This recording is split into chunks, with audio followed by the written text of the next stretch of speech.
What's up guys, thank you. So Essential phone, which was well talked but didn't fare well in terms of sales, is reportedly working on its successor dubbed Essential PH-2.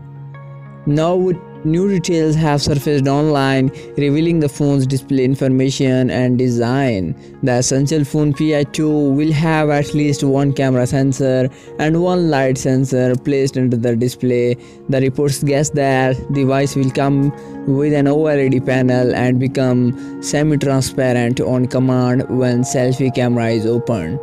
We are also expected the smartphone to come with a near stock version of the latest Android operating system, which in this case could be the Android 9 Pie.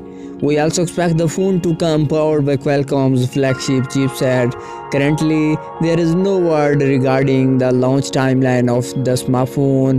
However, it's highly unlikely that the patent device is the same device that was recently reported to have an AI-powered system to answer messages.